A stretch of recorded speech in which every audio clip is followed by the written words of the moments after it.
Hi guys, and welcome back to my channel, or if you're new, hello and welcome. My name is Megan. Today's video is going to be all about progressive overload. I feel like this video is so long overdue. I wasn't even planning on filming it today, and then I was at the gym and I was like, you know what? I have so much to say about this. I have so much to share, and I just feel like I was noticing ways I was implementing progressive overload into my workout today that I was like, I want to share this because I feel like this is information that needs to go onto YouTube. I know how much you guys appreciate this information, and I know that videos like this deliver topics that are so loaded in a better manner. People on short form platforms like TikTok, they're like, just do progressive overload, and you'll get stronger, you'll look better. But they don't really specify what it is, or they just tell you it's adding more weight. And so it really mixes the perception of progress that you're making or what you feel like you need to be doing when you just think it's adding weight every single time that you go to the gym. I just honestly wanted to sit down and explain progressive overload in more depth from the science perspective of what it is, how it works, and then also explain it from the perspective of how to actually implement into your workouts, and also understanding how and why progressive overload will look different for each individual, for different training styles, as well as for different exercises, because I don't think people talk about that enough either. I hope this video is helpful and guided okay. I don't have like a typical breakdown of what I want to talk about in the ways that I usually do for these videos, but hopefully I don't get too much on any type of tangent. I'm just going to start off with the basic, what is progressive overload in a greater sense, and then we'll hop into different examples and implementation into your training. And I'm actually going to pull up for my coaching clients. I do these videos, and one of them is on progressive overload, and I actually just want to pop in some knowledge from there because I think that it can be very helpful. So I'm going to read you guys the definition of progressive overload from the more scientific standpoint, and then I'll break it down into easier terms. So what is progressive overload? Progressive overload is progressively overloading the system to get it to adapt, and in a longer sense, what once was novel will no longer be novel when we are used to doing it. Your muscles will need an increased stimulus in order to continue to increase in strength and size. Basically, in simple terms, you need to continuously challenge your body, your muscles, in a different way in order to help it continue to grow. So think about it in just like a very basic sense. When you are new to something, when you've never done something before, it is going to be hard. As you continue to do it, it's going to get easier. And once you notice that it's getting too easy and you don't continue to challenge yourself, it's going to be something that you consider day to day super simple, and it's likely not going to challenge you. When you first join the gym, think of how maybe for a squat, you could only hold 10 pounds. Now 10 pounds is like a warm up to you. Doing working sets all the time at 10 pounds isn't going to yield you the same results that it would if you were in some way implementing progressive overload, which again is not just changing the weight, which I will get into. I think just in the greater sense, I wanted to give you guys a sense of what is progressive overload, because I feel like people just throw it around when they want to give you an answer on how to gain muscle mass or strength. Progressive overload really is that underlying principle for everything. It's going to help you to get stronger while simultaneously looking better in your physique, because it's going to help with overall muscle strength and size. You want to, in some way, shape, or form, add more stress to your body and continue to make it adapt to new and more challenging things, because if you stop challenging the body, it's just going to stay where it is and you're not going to progress when it comes to the numbers that you're doing or when it comes to just your physique that you want to build. I am going to pop a picture up on the screen of a general adaptation curve. Essentially, this is going to be a curve explaining how our muscles progressively overload or get stronger over time. Where the dot starts on the red line is your baseline. This is where you just typically are normal day to day.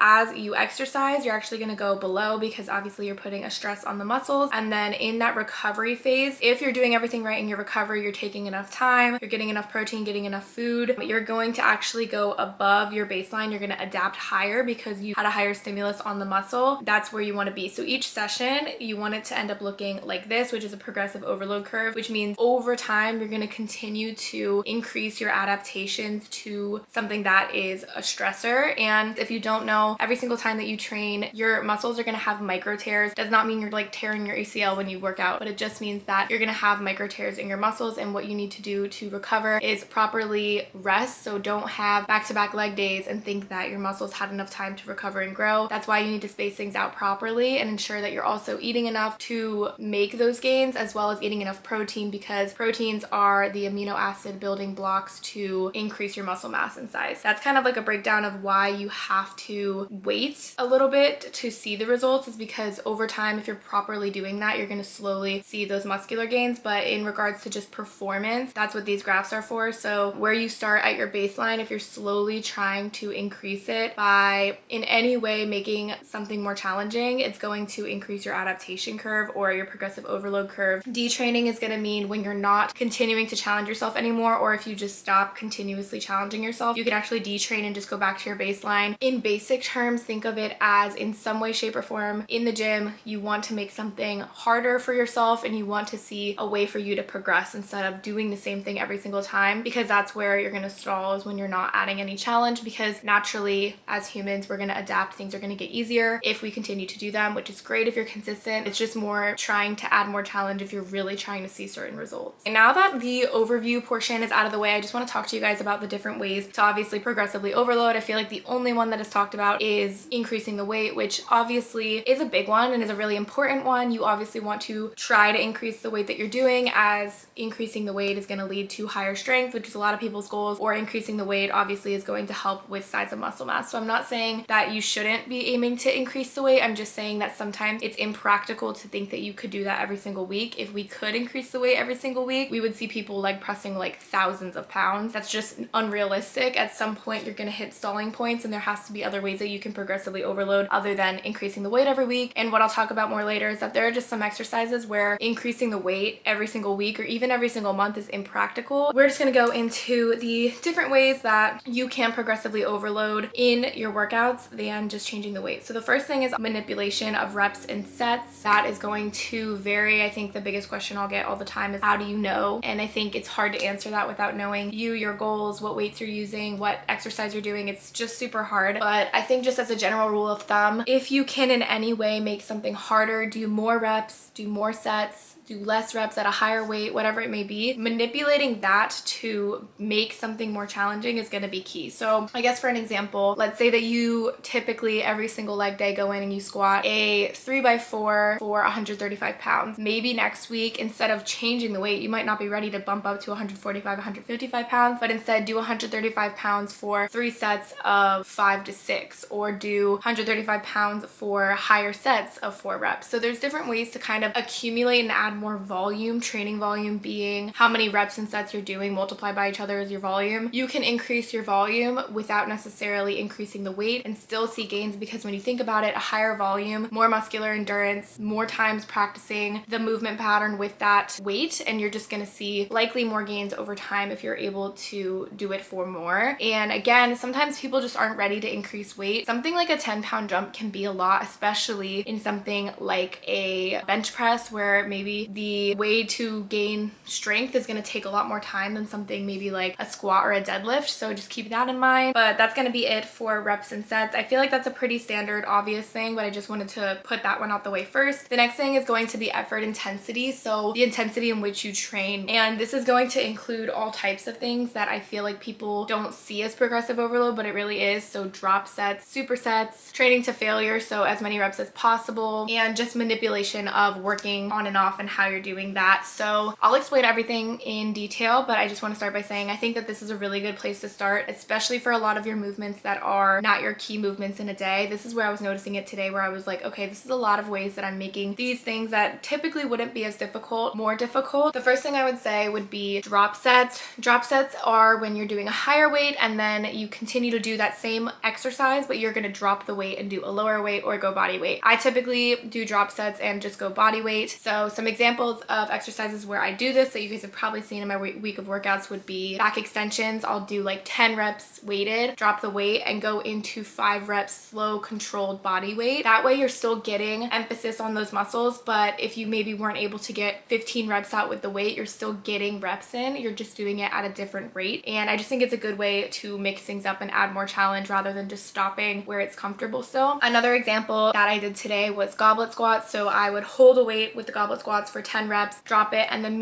immediately go into as many reps as possible body weight. I think that that's a good way to add challenge and kind of push your body, but not push it too hard, especially with weight, because that's another thing. You want to be mindful and careful when you're training. I'm personally not a big advocate for do everything till failure, because I think that you have to do everything until form breaks down, and everything till failure sometimes people take too far and too extreme. So yeah, but obviously that is another option, doing things till failure, holding things till failure. I love every time I program a client something like assisted pull-ups or plank or something like that till failure. Just do it as long as you can, push your body as hard as you can. I think that that's a good way to look at things. And then also thinking about it, okay, last time I failed at this second mark, so how can I go further this week? Or last time I failed at this rep, so how can I go further this week? That can be a way to track progress, and obviously it shows progress just in a different way. How much you rest and work, that comes in the form of supersets as well. A lot of people work out before they have work, and so sometimes if you're on a shorter amount of time, or if the gym is just super busy and you want to get your workout done faster, supersets are a great option because you're doing two things back to back, which is going to decrease rest time, so it's obviously a higher intensity, but also it's just effective in getting two things done. As far as supersets, some people do antagonist muscles, so they'll do maybe a Bulgarian split squat for the quad and then go into an RDL for the hamstring, or some people will do chest and back together. That's antagonist muscles, but you can also just do something that's targeting the exact same muscle. So for example, you could do a goblet squat and walking lunges. Those are both going to be leg / quad focused. So there's kind of two ways to go about it, but those would be like those top two ways that you can implement that. The next two things are pauses and holds, which I think are really great. I always recommend this for when people are kind of at a plateau in their bigger lifts. I think pauses can be something that are extremely beneficial in seeing a lot of strength development and form development. Let's say you PR your sumo deadlift and you're feeling really satisfied with that number, but you know you couldn't do more weight wise. You want to go back and drop all the way back down to a more moderate intensity, maybe like 60% of your 1 rep max, and you want to start implementing pause training into your cycle. For sumos, there are two places that you can focus your pause on. It can be straight off the floor or at the knees. For barbell squats, typically you're going to practice your pause at the hole or that bottom portion where a typical place of failure is going to be for most people. For bench, you can pause at the chest. So those are just some examples of movements of where you would pause and how. And I think an important thing is realizing that the pause is going to come at one of the most difficult points of the lift. If you're able to really start to control the lift and understand, okay, I want to pause at this part because this is where someone would typically fail, or maybe this is just where I'm not the strongest in the lift. Over time, as you do that and you're able to gain control of a weight at a pause state and push through it, you're going to see a lot of progress in your normal reps where you're not pausing. So I like to do this when I feel like it's kind of time to still challenge myself and get stronger, but just in different ways. So you're obviously not going to be pausing your 1 rep max. You're going to be pausing lower amounts, but you're going to see a change in your 1 rep max over time if you do pausing, because it's going to help you a lot with overall strength, overall technique, and getting out of the sticky places such as the bottom of a squat or the beginning of a deadlift. This is something really heavily implemented into powerlifting training, which is why they get so strong. Another thing is form and control, which is going to take me into my next one, which is eccentrics, or slowing down the movement. Typically, myself included, I just feel like sometimes we rush through things. We want to just get our workout done. We want to get those reps done. And sometimes we rush through the movements, doing them super fast. There's nothing wrong with that. I think for the most part, it's going to be okay. You're still doing a weight at a certain thing and it's going to be okay. But if you want to add some challenge, slow down your reps. It kind of goes hand in hand with tempo. So going 3, 2, 1, having a certain tempo in your mind of how you want to slow it down, or just in your mind knowing that you're doing it slower than you usually do is totally fine too. But the key is just slowing it down, but focusing on form while you do it is going to be really good. Something like an RDL, for example, if you're going to slow it down, you're really going to do it a nice eccentric slowed down portion, and that is going to help to get as much stretch as possible that you can on your hamstring, which can be beneficial. And also, like I said, slowing something down gives you more time to focus on the form, and that's going to be my last thing, is seeing form development or focus on form. I think a big thing is people always want to up the weight, but their form isn't there yet. And so if you're not getting proper and full range of motion, if you're not getting proper form in general, you might not be getting maximal stretch or effectiveness of the workouts on the muscle. So kind of making sure that you have your form down before you're increasing the weight is super important. And it's okay to stay at the same weight for a long time and make sure that you have it down before just trying to add weight, because it's not a race to progressively overload. It's just just something that you want to obviously do when you feel ready to. So with all that being said, I hope that gives you guys a better insight into how I can add some challenge into my workouts that don't have to be changing the weight every session. And now I kind of want to talk about the different reasons why progressive overload is going to look different for different people, different training styles, as well as different exercises. So I'll start with different people. We all have different goals. I think that's something really important to keep in mind. So for example, someone focused on strength and power output for something like athletics are going to want to do things at a more explosive, fast, powerful way, whereas someone just focused on muscle hypertrophy and kind of trying to get full range of motions out of workouts might prefer to do things in a tempoed setting. And for the average lifter, maybe you want to get something done effectively and you might have more supersets in your routine. So it kind of just depends on you, your goals, your routine, your lifestyle, which is why I can't just tell you one special thing to do and progress in. But hopefully all these different things you can try to implement into your routine. Like I mentioned, different exercises are going to have different techniques to do for them, which I'll get to in a second. As far as different training styles, I think that kind of goes hand in hand with different people. You have a goal and you know deep down how you like to train, and how you progressively overload can look extremely different from how someone else does, just because your goals are different, and that's okay. So that's why I say take things that you see online with like a grain of salt when they tell you what they're doing, is because if their goals aren't yours or if their body isn't yours, sometimes what they're doing might not be what's best for you to be doing. And then lastly, I just wanted to talk about how different exercises are harder, easier to overload, and why sometimes changing the weight just is not even something that's in the picture for them. So the main ones that I wanted to talk about are going to be your isolation or accessory work, some being your lateral raises, front raises, cable flies, bicep curls, things like that. I'm not saying that these are impossible to progressively overload. That's definitely not true. I'm just saying those are ones that honestly, for me personally, I don't switch the weight on very often at all. I think I've been like doing lateral raises at 10 pounds for a year now,